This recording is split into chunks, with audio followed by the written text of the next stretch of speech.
Γεια σε όλους! Πολύ συχνά συστήνεται σε ασθενείς που έχουν πολύ έντονο πόνο στη μέση η πλήρης ακινησία. Η αλήθεια όμως είναι ότι τις περισσότερες φορές αυτή η ακινησία προκαλεί όχι απλά ένα μεγάλο κενό, αλλά συνήθως αποτελεί και εμπόδιο στην αποτελεσματική αποκατάσταση του πόνου τους. Πράγματι, παραδοσιακά η οσφιαλγία είχε ως λύση την υποχρεωτική ξεκούραση ως προς τον πάσχοντα.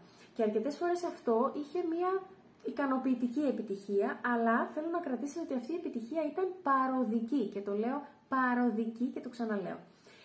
Και ο λόγος κρύβεται στην φυσιολογία. Κατά την ακινησία, όλα τα συστήματα του σώματός μας μπαίνουν σε μια φάση ύπνωσης εισαγωγικά.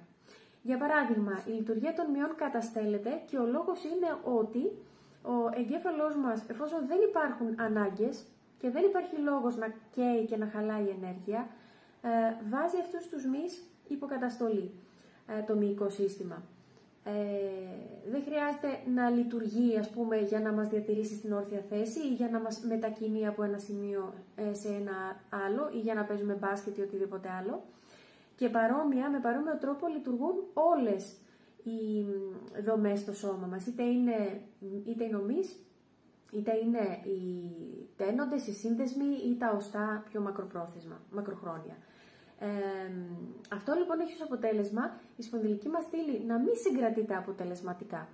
Κάτι το οποίο συνήθως δεν έχει κανένα πρόβλημα, δεν δημιουργεί κανένα κίνδυνο για όσο χρονικό διάστημα το άτομο είναι υποκατάκληση, με το που θα πάει όμως να ξεκινήσει τις καθημερινές του δραστηριότητες, ακόμη και αν το κάνει σταδιακά, συνήθως θα υποτροπιάσει και ο πόνος θα επανέλθει δρυμύτερος. Και το άτομο θα αναρωτιέται, μα γιατί, αφού μου είχε περάσει, τι ακριβώς συμβαίνει, γιατί.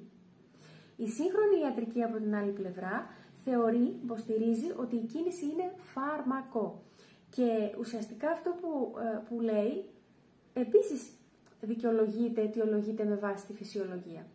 Έρευνες έχουν δείξει ότι η κίνηση, ακόμη και στην περίπτωση και στην περίοδο που υπάρχει πόνος, κάποιες φορές, έτσι, διατηρεί όλα τα συστήματα του σώματός μας ενεργά και διευκολύνει μια πιο αποτελεσματική και πιο λειτουργική αποκατάσταση της βλάβης, που είναι και το ζητούμενο στη συγκεκριμένη περίπτωση. Η άσκηση λοιπόν επιβάλλεται τις περισσότερες φορές, αρκεί να γίνεται μεθοδευμένα και από τον κατάλληλο ειδικό. Αν λοιπόν υπάρχει πόνος αυτή τη στιγμή, αυτή την περίοδο, βιώνετε δηλαδή μια υποτροπή ή μια κρίση, τότε ο κατάλληλος ειδικός για σας είναι ο φυσικοθεραπευτής. Δεν είναι ούτε ο γυμναστής ούτε ο γιατρός. Και θέλω να είμαι απόλυτα σαφής εδώ, γιατί υπάρχουν διάφορα ασκησιολόγια που δίνονται και τα οποία μπορεί να έχουν κάποιο αποτέλεσμα, δεν είναι όμως το αποτέλεσμα που θα έπρεπε να έχετε τη δεδομένη στιγμή, ας πούμε, και για τη δεδομένη βλάβη. Ο γιατρός γνωρίζει πάρα πολύ καλά την παθολογία, πάρα πολύ καλά, όμως δεν έχει διδαχθεί την φυσιολογία της άσκησης. Ο γυμναστής γνωρίζει πάρα πολύ καλά την φυσιολογία της άσκησης, όμως δεν έχει διδαχθεί την παθολογία. Ο τελευταίος, ο γυμναστής δηλαδή, είναι ο πλέον κατάλληλος να βοηθήσει άτομα τα οποία δεν έχουν κανένα πρόβλημα υγείας, είναι απόλυτα υγιή, ή άτομα τα οποία πλέον έχουν ανακάμψει από τα προβλήματα της υγείας τους και μπαίνουν πλέον ενεργά στο μαζικό αθλητισμό ή στη μαζική γυμναστική, αν μπορώ να το πω έτσι. Άρα λοιπόν, ο πλέον αρμόδιος να δουλέψει μαζί σας την περίοδο που έχετε πρόβλημα, βλάβη, πόνο, συμπτώματα, είναι ο φυσικοθεραπευτής σας. Μάλιστα υπάρχουν πολλές εξειδικευμένες μεθοδολογίες, όπως για παράδειγμα είναι η μέθοδος Μακέντζι, το manual therapy και πολλά άλλα, τα οποία δουλεύουν στον πόνο. Δηλαδή το άτομο χρειάζεται να έχει πόνο για να έχουν το καλύτερο δυνατό αποτέλεσμα τις περισσότερες φορές. Και να υπάρχει άμεση βελτίωση από τον πόνο. Αν δεν έχετε πόνο αυτή τη στιγμή, είστε σε μια φάση ύφεσης, τα πράγματα είναι φυσιολογικά, ας πούμε, έχετε μπει στη φυσιολογική σας ζωή, τότε η άσκηση που μπορείτε να κάνετε σχετίζεται με την εκγύμναση, την ενδυνάμωση του συστήματός σας, και θα πρέπει όμως να έχετε στο μυαλό σας τι μπορείτε και τι δεν μπορείτε, τι επιτρέπετε βάσει του προβλήματός σας όσοι έχετε ή τι δεν επιτρέπετε.